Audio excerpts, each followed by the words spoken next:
Hello and welcome to Series 7, Episode 3 of In Suspense, a podcast and vodcast for fans and writers of crime fiction. I'm Leslie Cara and my co-host is the delightful Lauren North. Today we will be having a chat with Russ Thomas about his Sheffield-based crime series.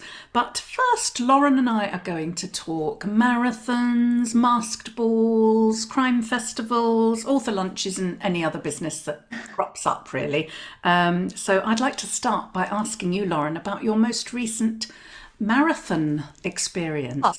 Half Marathon, yeah, not the London just marathon. a half marathon. It was good fun, despite it being quite long. Yeah, I really enjoyed it. I signed up because I just wanted to challenge myself a bit with the kids going back to school, and I did that, in fact, and I'm now doing another half marathon in 2 weeks. But what about you, Leslie? Because you have been at Capital Crime, haven't you? Because we had an author lunch on Thursday last week with some lovely authors, and you couldn't make it because you were being a busy bee, weren't you? I couldn't make it because it would have meant me getting a ludicrously early train, and I had a hair appointment and it was all too much. But I mean, I really wished I could have been there, and I will certainly make the Christmas drinks, definitely. But yeah, no, Capital Crime was fun. It was in Battersea Park, and yeah, lots of lovely events. Lots of readers and writers. It was good fun, and so nice to be catching up with people and seeing people, you know, that you only know online, meeting them in real life. It was great. I was a little bit nervous actually, because although I've done panels before, it was the first time I'd moderated a panel at an event like that. And I was a bit nervous, you know, you have your list of questions, but you've got to sort of follow where the conversation and the discussion goes, and you've got to be aware of the time and everything. And it was quite cold because there was sort of wind blowing in. I was like, ooh. So what with the adrenaline and the nerves and the cold. But anyway, it all went very well. But you're quite shaky.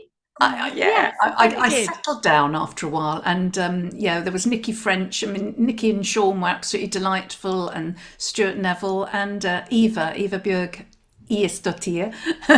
And I think I did actually pronounce it correctly. I checked it with her. Sounded beautiful pronouncing. Well, I just heard so many good things on Twitter about it. Your panel was very well attended, wasn't it? And everyone raved about it. So well done you. It was, and there were some fantastic panels. I really, really enjoyed listening to all of them. And I loved listening to Harriet Tice interviewing Lady Hale. That was very, very good. It was quite early in the morning, so I sort of, managed to get out of bed. Yes, well done. But you've got more good news to share, haven't you, Lauren? You've got something. Oh, yes. Before we go on to our interview, I have got a cover reveal happening tomorrow. So do watch out for that. It's at 2 p.m. on social media channels. So, and that will be the cover reveal for The Ugly Truth, I'm assuming. I should have said, yes. There's so many books. For The Ugly Truth, that's coming tomorrow. So, yes, I'm really excited to show everyone that. Exciting things. But I cannot wait to see that, because obviously you have read it and loved it, but only seen the proof cover so far. So I will look out for that eagerly. And yes. Yes, so today we were talking about capital crime and London, but obviously today's topic is not about the capital. Today's topic is Regional Noir. Yes, and we did talk about having a Suffolk noir, didn't we? Like starting our own imprint, but it doesn't sound quite as good as Norfolk noir, does it? Norfolk noirs, they've got the alliteration, haven't they? Yeah, I think we have to come up with something else. What would go with Suffolk? No. I don't know. All I can think is sexy Suffolk. Well, we could start doing some bonkbusters. Well, perhaps we could. A bit of erotic fiction might go down well. It's very big at the moment, isn't it? So yeah, we could do that. But no, some of my favourite crime series are set in the regions, particularly in the north of England. I'm thinking, some of Paula Daly's novels are set in the Lake District, aren't they? And one or two of them have been televised, haven't they? And I really like Rob Parker, and his is Warrington, which is between Manchester and Liverpool, isn't it? So and we've got Trevor Wood, Newcastle, and he was on the show as well, wasn't he? Yes. And Joseph Knox, Manchester, his detective. He is indeed, yes, of course. Of course, you've got your Anne Cleeves and the Northumberland and Shetland, although she's moved down south. Well, her novels and some of them are set in Devon, so that's sort of coming south again. But yeah, so lots to talk about there. And I always enjoy reading books that are set in settings that I'm not familiar with because I feel that I learn a lot and it adds to the atmosphere. Do you agree with that? Yeah, I do agree with that. I really enjoy learning about new places, Mm. and especially when you feel like you know this country quite well, and then actually it turns out you really don't. There's so much you don't know about it, which I is know. always really My interesting. geography is dreadful, actually, Oh and God, yeah. yeah, I really do. There's so many lovely towns and places and countryside in this country that I haven't visited yet. I'm trying to. I'm trying to work my way round the UK, but Yes, no, I'm the same. Yes, my geography is not very good, but I'm sure someone whose geography is better is Russ Thomas. So, without further ado, shall we welcome him to the show to tell us all about his books and I think we talk should. about Yes. what? Okay, Welcome, Russ welcome Russ Thomas. to the show. Hello, Russ Thomas, and welcome to In Suspense. We're delighted to have you with us today. Hi, thank you for having me. It's a pleasure. And before we start having a little chat about your wonderful novels, we are going to read your bio. Well, I'm going to read your bio.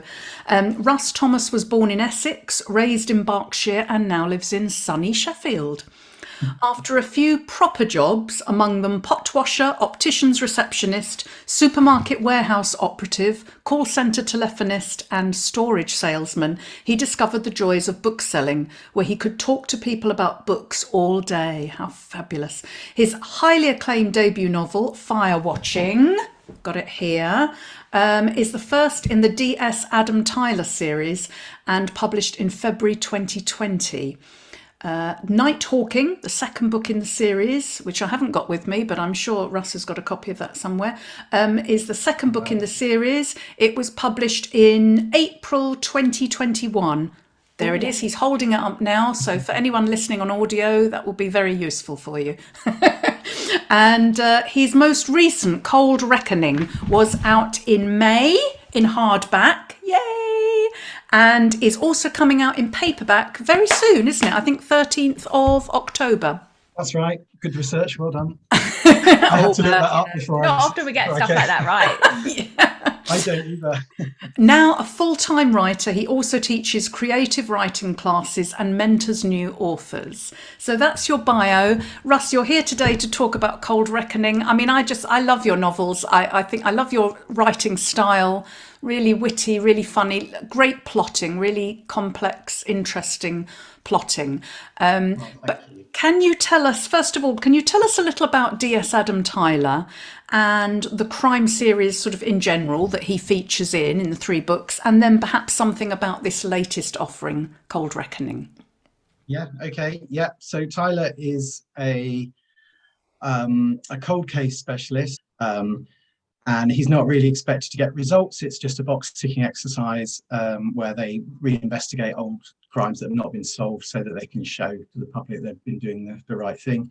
And he sort of takes this and runs with it and starts getting results because he doesn't really care whose toes he treads on. He's a bit of an arse, I often describe him. He's I'm allowed to swear. You'll have to cut that out later. He's a bit of a maverick. So he's clearly not based on yourself then, Russ, if he's a bit of an arse. No. Oh, thank you. That's great. No, he's definitely not based on me. Other than the fact, I suppose the one thing we do share in common is that he's gay, and so he's come up against his fair share of prejudice. Although that's not really the focus of what the book is. It's not a struggling to come to terms with your sexuality book. It's just a facet of who he is. Yeah. But yeah, he doesn't play nicely with others. One of the other characters says that of him. He is a typical detective in lots of ways. He bends the rules. He often does things I don't know he's going to do, much to my chagrin. But then that's also often the best bits because they turn out to be the bits where I think, oh yeah, I know why you've done that. Yeah. Because it's who you are. So. Yeah. He came about, and it's funny you say he's not like me because my first version of him, he was very like me, and I was trying to put myself on the page, and I realized that's where I was going wrong and why it wasn't working. And I really had to make him consciously different to me. You know, he makes decisions I would never make. He's far more confident than I ever will be. And that's what makes him good at what he does. So anyway, so he starts this case, and we discover through fire watching that he has a bit of a mysterious past, in that something happened to his father. We're not quite sure what or how it happened, and he finds out about that through the course of the first 2 books. And then in Cold Reckoning, I picked that up and run with it. So Cold Reckoning is the one where he starts to get the answers he's been looking for the past 3 novels, and it opens with a young. So in my books, there's always another protagonist who's not one of the police. Who you hear. It's important that I have a point of view character who's not police, so you can see the other side of things. And in this book, it's a young girl called Edith. She's 15. She's also got quite a troubled life. She's caring for a mother who's kind of very ill, and is being bullied at school, and takes herself off on long walks. And the book opens with her going out for a long walk around a reservoir very early in the morning and hearing a gunshot. And from that point on, for the rest of the novel, she's pretty much on the run from a hired killer. So yes, it's a great opening. Really hooks you from the very first page. Oh, thank you. Yeah, that's exactly what I was going to say. That my heart was in my mouth as there's a scene where she's running up this hill and it's really thick snow, isn't it? Yes. And I'm just like, just go. And all of her scenes carried that same sense of worry and pace that I just galloped through them. I thought it was so fascinating. That's well, job done. Brilliant. Thank you. Couldn't ask for a better accolade. So one of the questions that I always like to know when I'm reading sort of a trilogy or a series is, with your first one, which for you was Fire Watching, did you know that was going to be like a series, or did you just set out to think of it as a standalone and it grew from there? And if what point did it change to become a series? No, I didn't intend it to from the start. I actually wrote it while I was doing an MA in writing at Sheffield University, and I realised I established I was writing a crime novel, and it was pretty cutthroat, really. I just thought, well, if I'm writing a series, there's more chance than paying me for more books, isn't there? So, I love it. I thought, well, I'd sort of roughly plan it as a trilogy, and then maybe I'll get 3-book deal. That didn't happen. I got a 2-book deal, so that was good.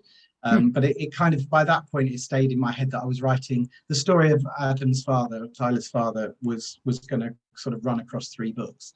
Having said that, Cold Reckoning doesn't wrap up everything, and I've left myself room for more. There is another book coming. So exciting! Yes. So it was kind of it certainly wasn't my original idea to write a series, but it sort of once I realised I was writing a police procedural, it sort of felt wrong to not leave things open. And as I discovered more about the characters, particularly Tyler, I thought, well, there's more story here than I can tell in one book.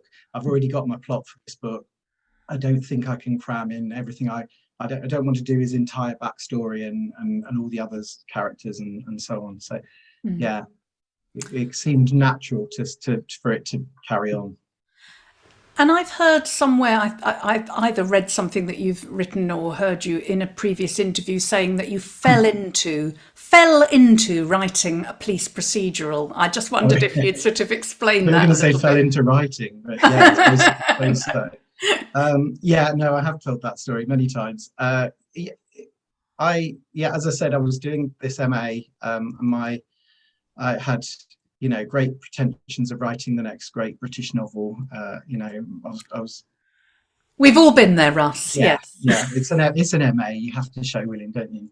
And I went to my tutor with my first 10,000 words, Leslie Glaister, who's a fantastic And she said to me, I love your characters, and you obviously can write. I really enjoy your writing, but what's your story? What's going on here? And I realized I didn't really have one. It was just lots of navel gazing and characters standing around feeling sorry for themselves and nothing really happening. So she said, well, you need to go away and think of a plot. So I did, and I thought, and I had at that point these two sort of elderly characters who were living together. So who are those characters, Lily and Edna, in Firewatching? And I thought, well, what if I throw a body in? That's always good for story, isn't it? They'll find a body next door to these two old ladies, and then it will become obvious to the reader that these women know more about the story than they are letting on. And that was the first sort of hook that got me interested in the story. And so I didn't intend to. And then I needed a police officer to investigate the crime, and Tyler was kind of born out of that. So I fell into crime writing and then fell into police procedural. I avoided it like the plague for a long time because I didn't want to do the research. I just thought, it sounds like far too big a headache. I've got enough to do. I've got to write 100,000 words. How the hell am I going to do that and research as well? So I avoided it for a long time. But it probably wasn't an accident, in as much as I've always read crime and thrillers, and I was reading Agatha Christie when I was 12, and so it's not a surprise that that's kind of what I fell into. Kind of inevitable. Yeah. And talking of research, our mini-sodes at the moment are with Graham Bartlett, who's obviously the police advisor, and he's been doing lots of advice for us on policing for authors. So I thought it would be apt to ask, how do you do the police element, the procedural element of your research? Do you have a go-to person, or is it a case of deep diving the internet? Both. To begin with, I just made it up. And I think you kind of advice I would give someone starting out is you can do that. Use your common sense, because a lot of it is common sense, and think about it. And then if you're not sure, make a note, and you can look into that later. I don't do much research at the point of writing. I do enough to kind of move me on in the story, but then I'll make a note at the side, on Word in the little comments box. Research needed here, or sometimes in big capital letters in the text itself. But I have my friend DCI Dave, who is a retired police officer, but he now runs the cold case unit in Sheffield. Cool. As a civilian officer, as a civilian worker, a retired worker, which is quite common in the police now. He came to me after a mutual friend introduced him to my first book, and he listened to a talk I did during lockdown on Zoom, and he said, and I've asked him to be honest and say whether I've got things right or wrong, and he's given me some tips, but for the most part he said no, it's pretty good on. And he said he particularly liked the sort of camaraderie between the officers, and the fact that they were quite low grade officers. His bugbear, which all police have bugbears about police drama and writing, I'm sure, but his is that the people investigating crimes are always the lower ranked officers. The higher ranks don't leave the office, and he thought that felt very authentic in mine, in a way that you don't often see on TV, especially. No, that's so true. And talking about, we're still talking about research here. I don't like to ask where your ideas come from, because it's such a horrible question to ask. But I was wondering about the crime elements of your books. Do they just come from your imagination, or do you do any particular research or reading any particular papers or anything particular that sort of sparks, oh, that's a really good crime, I'd like to add that in? That's a good question. I don't think so. So much to my, I always say they come from my imagination, much to my mum's horror, and particularly her friends, who often say to her, "Oh, did he have a very troubled childhood?" Because they think that this stuff's all coming from somewhere inside me. But obviously, it doesn't come from inside. All that stuff that you've absorbed from elsewhere at some point. I watch a lot of what I disparagingly called rubbish American crime thrillers. You know, I won't say names now. I've said rubbish because they're not rubbish, but they're you know, they're not perhaps very realistic, but they are really good for generating little set piece ideas of what you can do. That's not to say I would copy them exactly, but I might take something from one and something from somewhere else. The idea for night hawking came about because night hawking is about illegal metal detecting, going out on private land at night and finding treasure, and was just, and I think it was an article I read, or maybe something I heard on the radio, and I just liked the term, and I just thought, oh, well, who are these people who are going out in the middle of the night onto private land to dig up antiquities? I mean, who does that? Why would you do that? Because the chance of finding something is so slim, for one thing, and that just fascinated me as a crime. And then, but the kind of, I suppose similarly, the Cold Reckoning, the latest one, I got an image. I don't know where it came from, but I just had an image in my head of a body frozen in a lake, just kind of face up. So you could see them at the top, and that's what I wanted as the start of that book. So yeah, I don't know. Does that answer your question? Perfectly. Great answer. And as far as anyone knows where ideas come from, they come at you from all angles, don't they? And yeah, they do. And that, you know, really interesting. We talk about night hawking. I'd never heard of night hawking before I sort of looked at your novel. So it's really, really interesting crime. Yeah.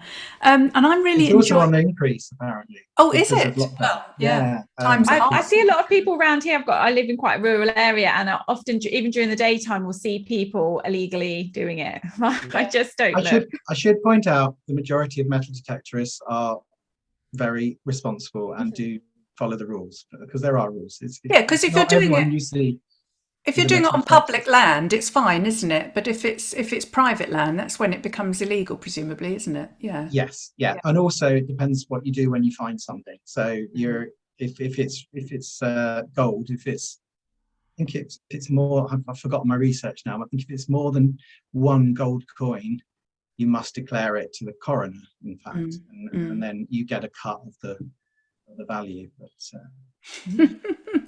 sorry, I'm boring you now. No, that's really interesting. All the research I couldn't put in and had to take out because it was so too boring.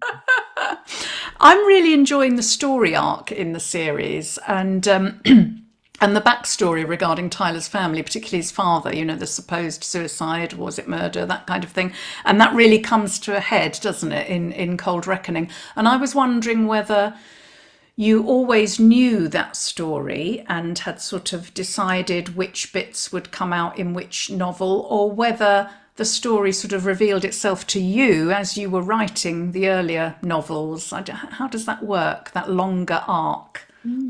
Yes, definitely the latter. I didn't know. I didn't even have a clue.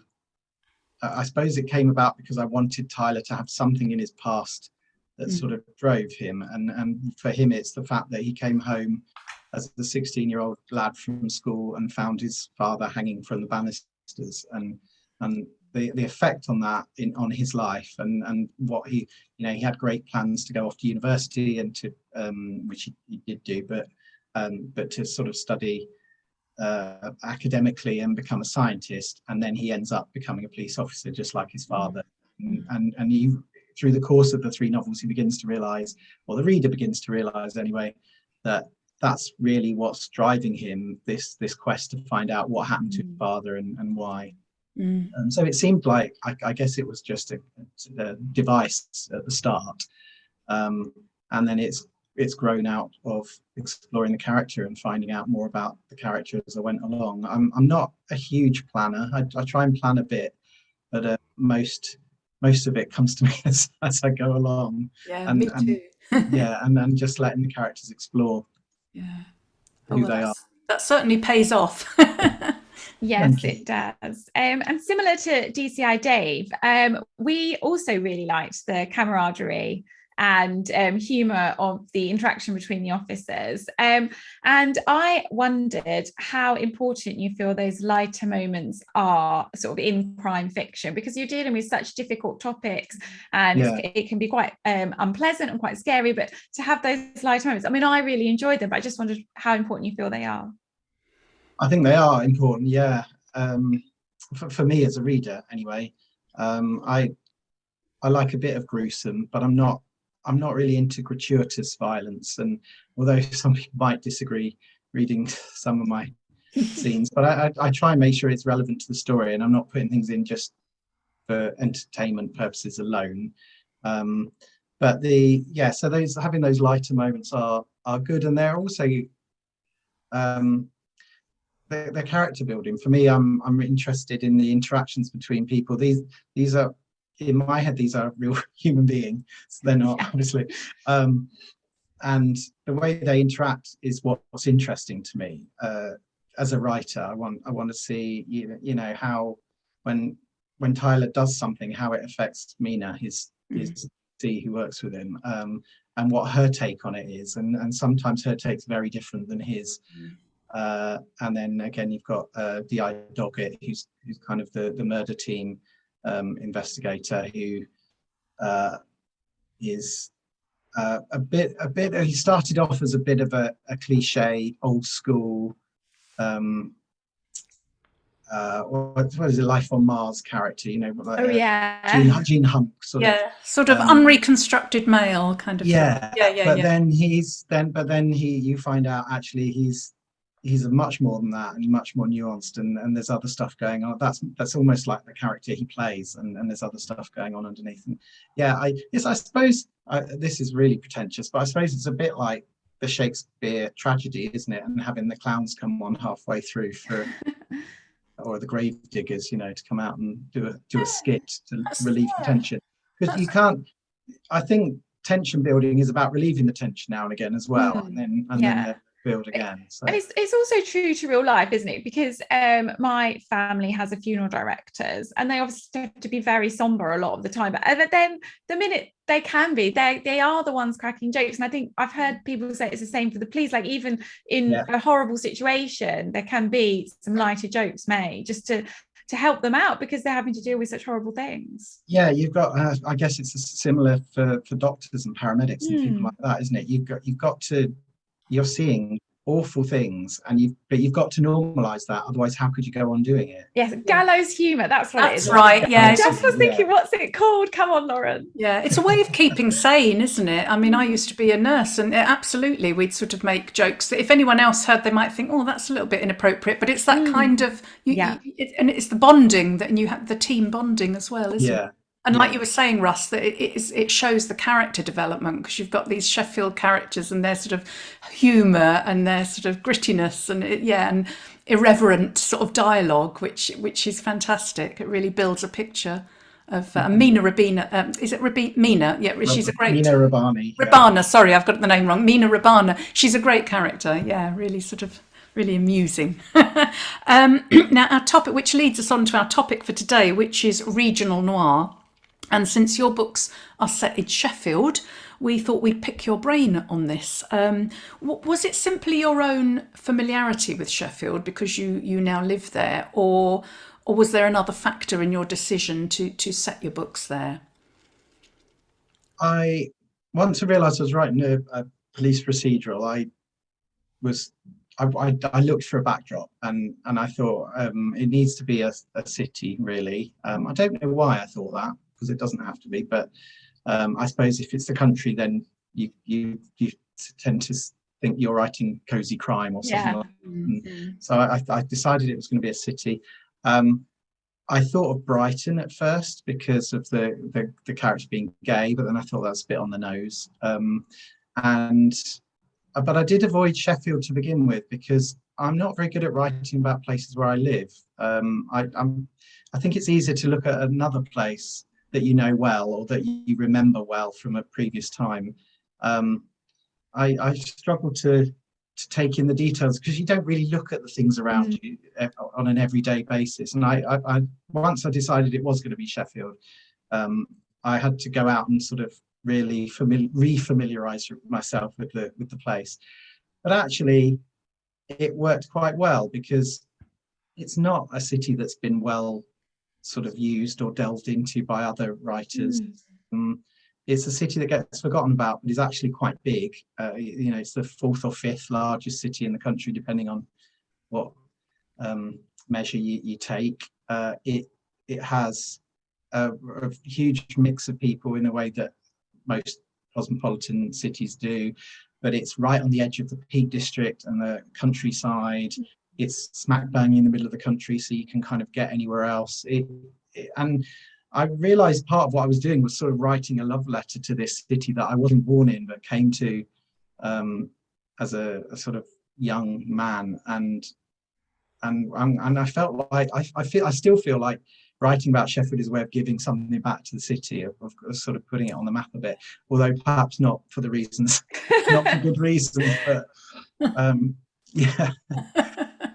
I find it is a fascinating city, but I always try and go out and find somewhere different that people maybe don't know about. So in Nighthawking, it was the botanical gardens and the. I was going to say, locals love it when novels are set where they live. I was wondering if anyone, people that really enjoy sort of recognising the places and, Yeah, they do. I get that comment quite a lot. It's you tread a line though, because you don't want to be having your characters walking down this road and turning left onto that street and walking past such and such a shop, because that can be. I find that a bit heavy-handed in some books. It can be too much. So it's about giving a flavour, and of course, also sometimes you have to take license with places and change them for the benefits to the story, and that can get you into trouble with locals sometimes. Well, there's not a restaurant there. Yes. Okay. But yeah, for the most part, I did a talk at the Botanical Gardens a little while back, and a lady texted me to say that she couldn't make the meeting, but she worked there, I think, or she had some affiliation with the gardens, and she'd been walking away from the gardens and bumped into someone who was asking directions to get there. Oh. And she said, "Oh yeah, you must go and see it. It's a great place." And she said, "Well, I've come from Manchester because I've just read this book by Russ Thomas, and oh, brilliant! I just wanted to see where it was set and what." That's so touching. Yeah, which it really was, and it made me think. Well, that is kind of what I want. If people are visiting the city, or that's brilliant. I'm not sure how often that happens, but that would be great. So you've got Rankin's Edinburgh and Thomas's Sheffield. Lovely, yeah. Got a little way to go before I reach those. Well, think big, be ambitious. You're on your way. So on our topic of regional noir, I was wondering, do labels like regional noir and tartan noir serve a purpose, or do you sometimes find they can be a bit restrictive or even irritating? Well, I suppose both. Of course, they do serve a purpose. Otherwise, we wouldn't use them, would they? We like labels. We like shortcuts. As a bookseller, former bookseller, I know the power of a label and of putting something and saying this is like this. If you like that, you're going to love this. It's the way books are sold, and we can't get around that. The public like to be told what they're getting. They need to know what it's going to be. But it is irritating in as much as you don't want to be labelled as just that, or as that's the only string to your bow. I write all kinds of things. I read all kinds of things. So ultimately, I'd just like to be known as a writer, really. But that's true. I understand why the labels are used. What do you think? I think, as you say, they're really useful for marketing, aren't they? And if it's people, as you say, people like to know if they've enjoyed one book, if they've enjoyed a book by Val McDermid, they might, and they might enjoy another book by a Scottish writer. It's similar sort of vein. So I think it is useful. I suppose, as you say, if you ever wanted to branch out and write in a different area, but then that's fine as well, isn't it? You don't have to stay with it, writing within that label. Lots of people do now, and I think it's much easier to do that now. Yeah, I'm thinking of something like Anne Cleeves, she wrote books set in Shetland, didn't she, and Northumberland. Now she's got a series in North Devon, hasn't she? So Yeah, she's yeah. getting about the UK, and Yeah.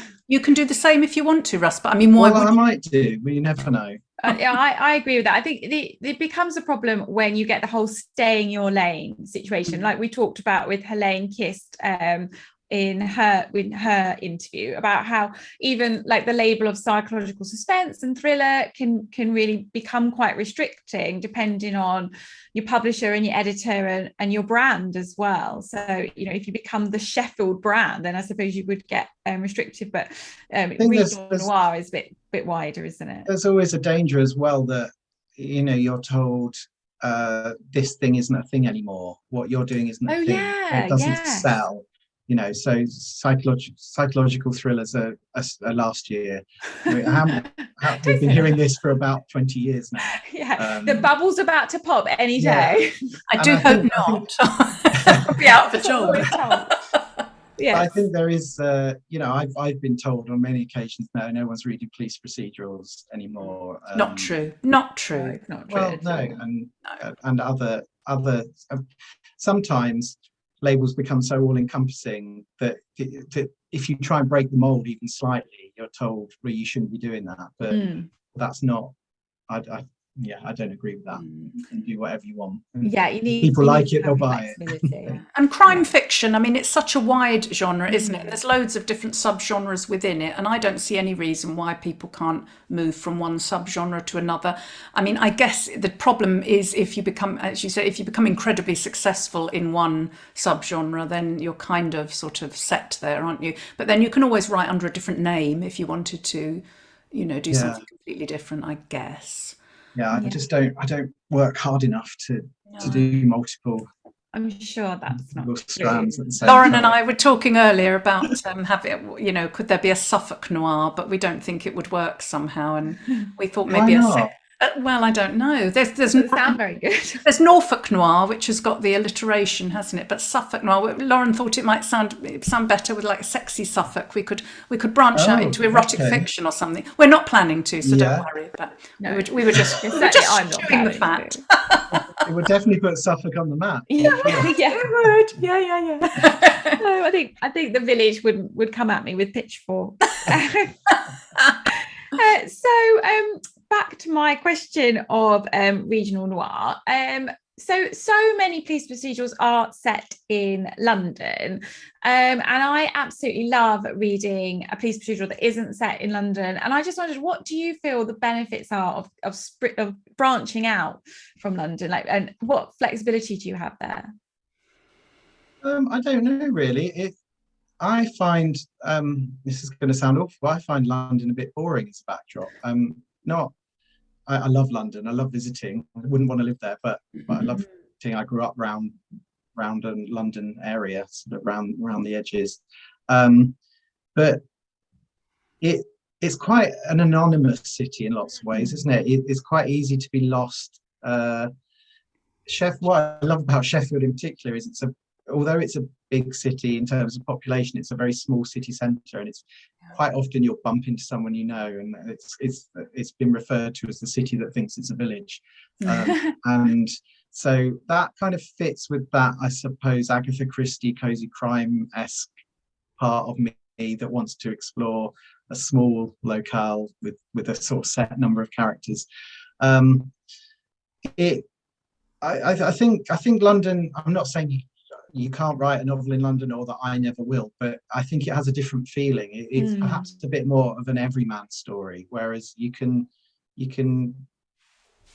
Sheffield to me is a character in my books. It's part of the books. It's not just a backdrop. It's kind of part of the meat and gristle of the story. Yeah, that's a really good answer. I mean, what are the sort of other writers who write sort of, novels set in the north or set in, northern regions? Anyone you particularly admire, or books that you enjoy?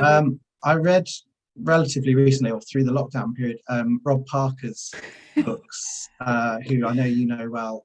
I think they're brilliant, with sort of set around Liverpool, Warrington, that whole gangster vibe going on, which is very far removed from what I'm doing. But I just think they're really pacey and brilliant. There's David Mark, who writes about Hull. He's kind of not as well known as I think he should be. The Hector McAvoy series. I think the first one's called Dark Winter. But I love reading Val McDermid and Ian Rankin and all those people that I read years ago, and they're still brilliantly bringing out fantastic stories. I mean, there's no end to the talent in the north. And and of course Trevor Wood now with his Newcastle. Trevor Wood, absolutely. With Jimmy.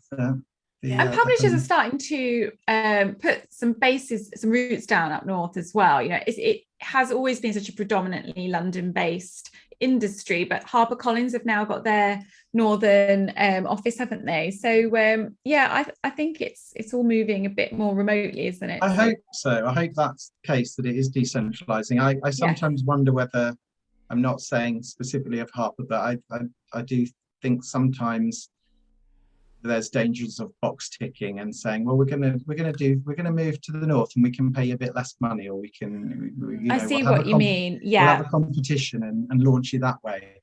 But that's the cynic in me. I do appreciate the idea that we're moving in every way away from London, but I'm not sure how feasible it is. Like London just gets bigger and bigger. It's taking over the south, but maybe that's inevitable. Yeah, I think it could be. But moving back to you now, Russ, in your journey, you've had quite an eclectic start with all your different jobs that we mentioned in your bio. So can you give us? That's just because I don't have any accolades. So I listened to your podcast with Lisa Jewell the other week, and you listed all the wonderful things she's done. And I thought, when I go on, it will be just jobs that I've done. Not at all. I think a lot of writers I find have a variety of jobs. I just always wanted to be a writer. To write, maybe. That's all it was. I'm exactly the same as you, Russ. I just kind of plodded along and did a bit of this and a bit of that until my skill set was good enough to sort of then write full time. But I wondered if you could give us a bit more insight into that particular journey from deciding to start writing your masters and then an agent and a publisher, please. I started writing when I was very young, but many years through my undergraduate degree I didn't really, I did a bit, but then post my degree I started looking to pay some of the debts I had off. So I went back into work. I went into book selling. I've always worked in bookshops actually since I was a teenager, but it was a way of surrounding myself with books and being around that thing, but still earning something of a salary. I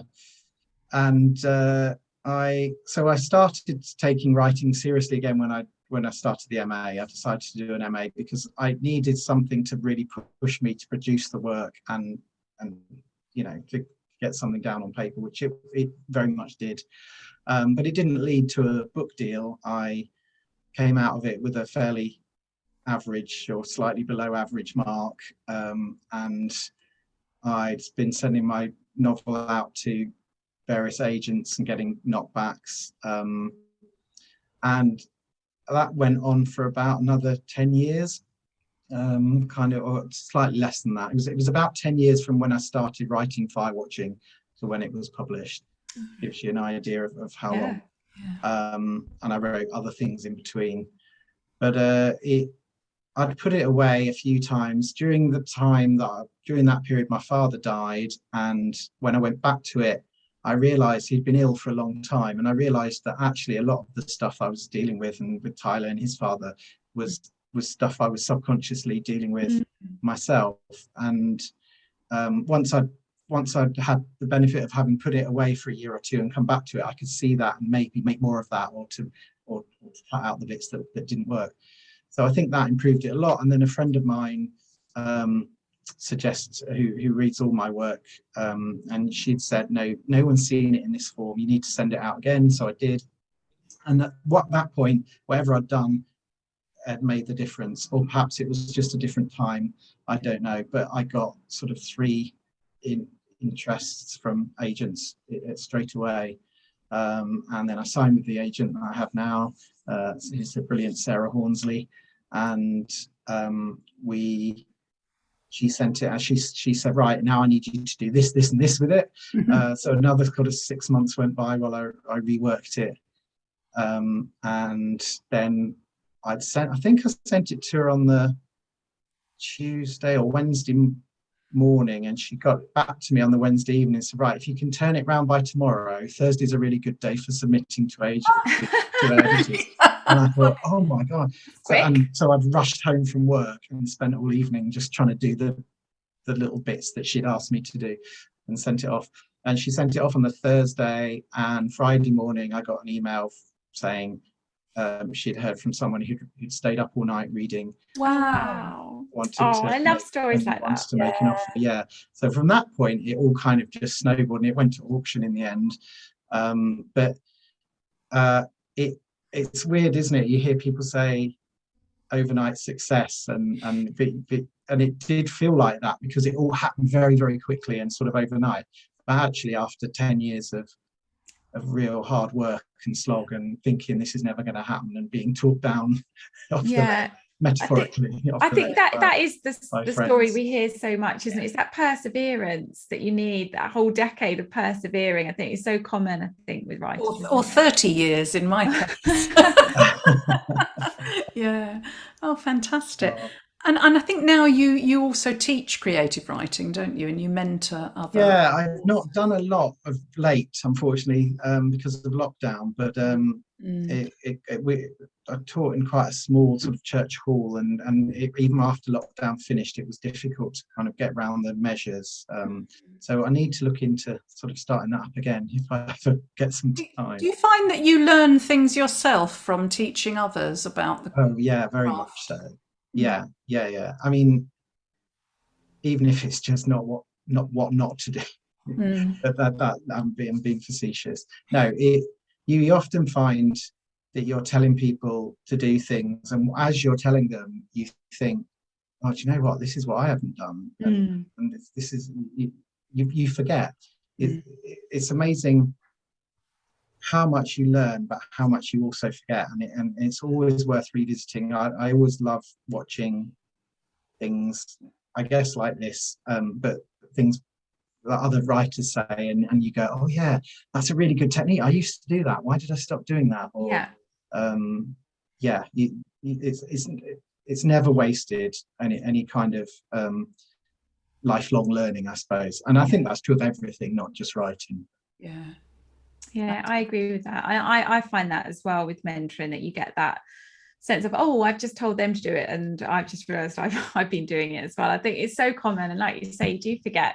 I think you just slip into bad habits, don't you? I think sometimes thinking about deadlines and words on the page, you sort of forget some of the nuances of it.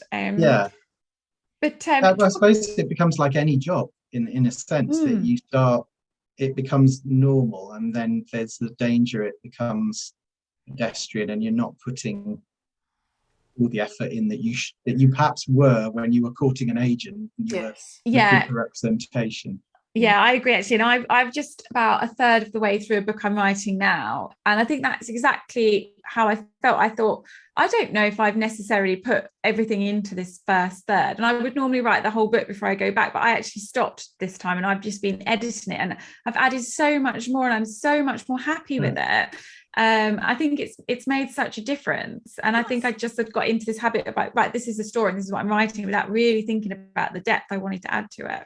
That's really interesting, Lauren, because that's my method, and I've always sort of admired you for sort of managing to plough on and get to the end much quicker than me. But actually, that stopping and going back is something. Well, I just thought, well, I'll save myself time, because if I get it right now, then I'll take that right going forward, hopefully. So it'd be interesting to see how it is. But I love editing, so I do find I enjoy that stage.